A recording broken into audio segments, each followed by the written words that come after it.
Welcome, my friend. The storm rages outside, but here, in the quiet of this story, I invite you to find peace. Let the sound of the rain and the distant thunder guide you as you drift into a place of calm. This story is my gift to you, a gentle companion for a night of restful sleep. Relax, let go of the day, and let the story carry you into dreams. Episode 1. The Abandoned Town. It had been a long, uneventful drive, and the rain had finally started to let up. The endless stretch of highway seemed to stretch on forever, with nothing but empty fields and sparse trees around me. I'd been on the road for hours, the headlights cutting through the dim twilight. My eyelids were heavy, the road hypnotic in its monotony, but I pushed on. It was when I saw the sign that things began to feel strange. The sign was faded, old, barely visible through the mist that had settled around me. It read, "Welcome to Black Hollow." Below it in smaller letters, "Rest Area 5 miles." I hadn't seen any signs of civilization for miles, so the idea of a small town or a place to rest caught my attention. The town itself wasn't marked on my GPS. That was odd. I checked again, but it didn't show up anywhere. Just the long stretch of road and the occasional gas station. As I approached the sign, a strange unease washed over me.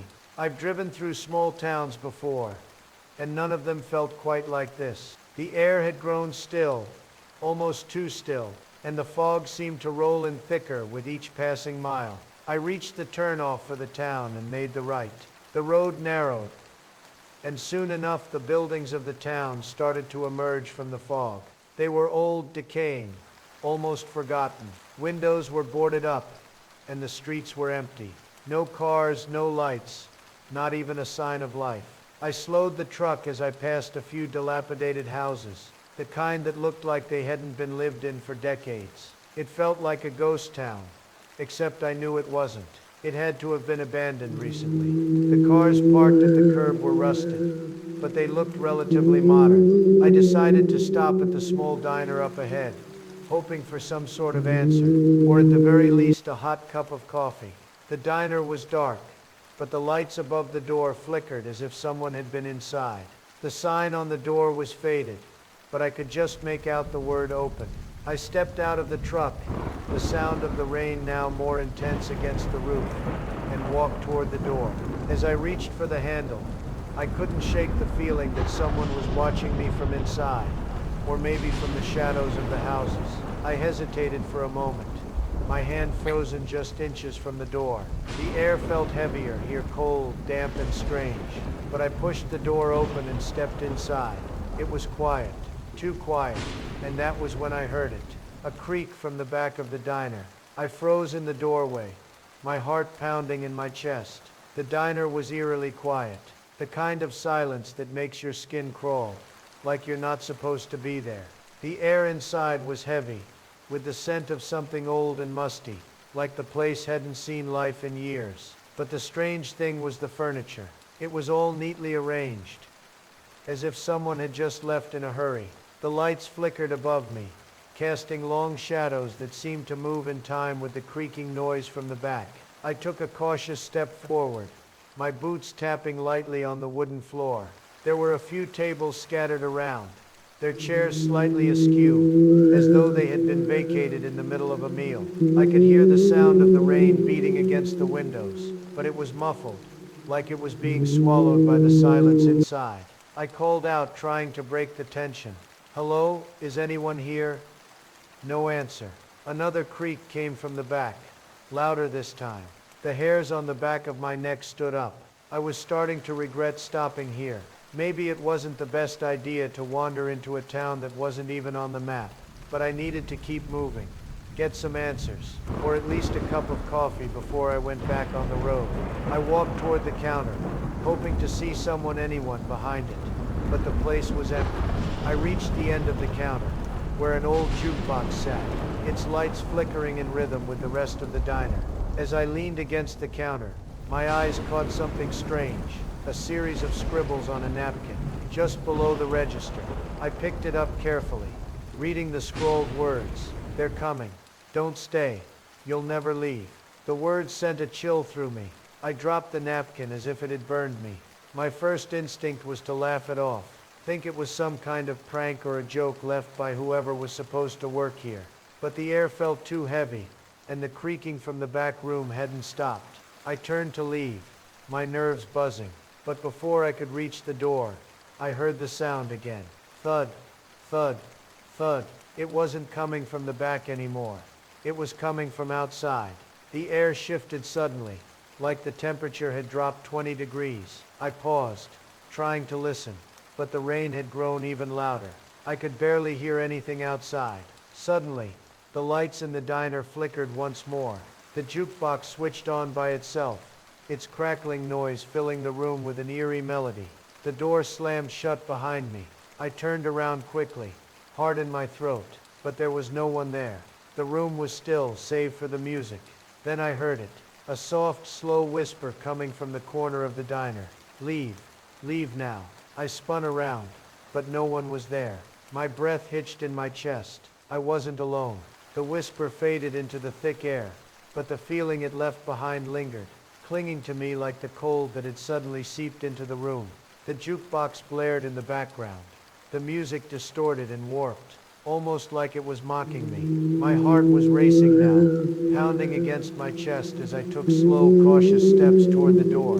I reached for the handle, but my hand stopped midair. The whispers came again, this time louder, as if they were closing in on me.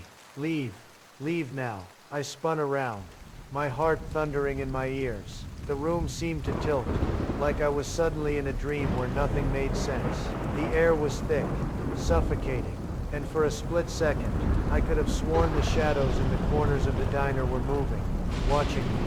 I turned back to the door and threw it open, but as soon as I stepped outside, I felt the storm hit me harder. The wind howled. The rain came down in sheets, and I could barely see a few feet ahead. The dim streetlights of the town flickered weakly in the distance, casting a ghostly glow over the empty road. I was about to run back to the truck, but something stopped me. There, just ahead, was a figure. It stood in the middle of the street facing me, its back to the diner. It didn't move, didn't speak, just stood there, like it was waiting for me. I couldn't make out any details through the pouring rain, but I could feel its presence, and it wasn't a comforting feeling. I took a hesitant step forward, trying to make sense of the situation. But the moment I did, the figure turned around, slowly, like it was deliberate, and the movement sent a chill through my spine. Its face, no. Its eyes were black, hollow voids that seemed to suck the light out of the world. You shouldn't be here, it whispered, its voice barely audible over the storm, but it carried. The words felt heavy, like they were burrowing into my skull. I froze. I didn't know who or what it was, but I knew one thing. I had to get out of here. I turned to run, but my legs felt heavy, like I was wading through thick mud. The storm seemed to intensify with every step I took, pushing against me, urging me to stay. But no, I had to keep moving. I had to get away. Thud. I stumbled and fell, my hands hitting the wet ground, my breath coming in short gasps. I glanced behind me, but there was nothing. No figure. The street was empty. I scrambled to my feet, looking over my shoulder nervously. The streetlights were barely visible now, the storm so thick I could hardly see anything beyond the few feet in front of me. But as I stood there, the world around me seemed to shift. The buildings, those old decaying houses, looked closer now, like they had shifted positions while I wasn't looking. It was like the entire town had rearranged itself in the time it took me to turn around. And then a scream. It was distant at first, but it grew louder, closer, more frantic. A woman's scream. I turned toward the sound, my instincts screaming at me to run, but my feet refused to move. The scream echoed in my mind, pulling me toward the sound, urging me to go. And I did. I ran toward the scream, but as I got closer, I realized the scream wasn't coming from a person. It was coming from the ground. I stopped dead in my tracks, staring at the pavement. A crack had appeared in the road, and from the depths of it, the scream rose again, louder, more urgent. It was like the town itself was alive, breathing, pulsating with something dark. I couldn't take it anymore. I turned around and sprinted back toward the diner. my heart thudding in my chest, my breath ragged. But as I reached for the door, I saw it again. The figure. It was in front of me. Now, it didn't move. Its hollow eyes just stared at me, waiting. I knew I couldn't outrun it. I knew I couldn't escape. The figure stood motionless, its eyes boring into mine, like it could see through me, past all my thoughts, past all my fears. The rain continued to pour. The thunder rumbled in the distance. But everything else seemed muffled, like the world had slowed down around us. The figure didn't speak. It didn't need to. It was waiting.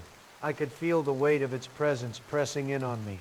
My heart was hammering in my chest, and I felt paralyzed, unable to look away, unable to move. My feet were rooted to the spot, like I had become a part of the pavement beneath me. Why are you doing this? I finally found my voice. The words barely more than a whisper. The figure's mouth didn't move, but its voice, that voice, came through, soft and insistent, like it was coming from every direction at once. Because you're one of us now, it said. Once you enter, you can never leave. Not in body, not in body, not in spirit. I shook my head, the words not making sense. This town, this place, none of it made sense. I was just passing through. I was just trying to get a cup of coffee. But now I was stuck, trapped in this town, with this thing standing in front of me, telling me that I would never escape. I backed away slowly, my legs shaking. My mind was racing, trying to make sense of what was happening. This wasn't real. It couldn't be. This was just some hallucination, a side effect of too much time on the road. Maybe I was just tired. But when I turned around to run, the street seemed to stretch longer. The diner was no longer where it had been. The buildings around me were shifting, moving, warping like they were part of a dream. The streets twisted and curved, and I realized there was no way out. Don't you see? The figure said again, its voice low and cold. You've always been a part of this place. You're just too blind to know it. I turned back to the figure, my breath coming in short gasps. I was suffocating. The air had thickened around me, pressing down like a weight I couldn't escape. I was trapped in this nightmare, in this town that was somehow alive, somehow breathing. I felt something shift behind me. A door, a sound, a presence, rushing toward me, getting closer. I didn't want to look. I didn't want to turn around, but I had to. The woman, the one I'd heard screaming, was standing there now, her hands outstretched, her eyes wide and empty, filled with the same darkness as the figure. Her face twisted in pain, in fear. It's too late, she whispered. We were all brought here, and now you will be too. The world spun as the scream of 1,000 voices echoed in my mind. I didn't know what was real anymore. The streets were warping, the town was bending, and I was trapped in the middle of it, suffocating under the weight of it all. I had no choice. I ran. I sprinted through the street, my legs moving on their own, the ground beneath me shifting with each step. The woman's face was still behind me, her eyes following me, the town itself pulling me deeper, closer to the center of it. And then, just as I thought I might escape, just as I thought I could break free, everything stopped. The rain stopped, the thunder stopped, the world stopped. I was standing in the middle of the street, surrounded by nothing. The figure was gone. The woman was gone. The town was gone. I was alone, in a void.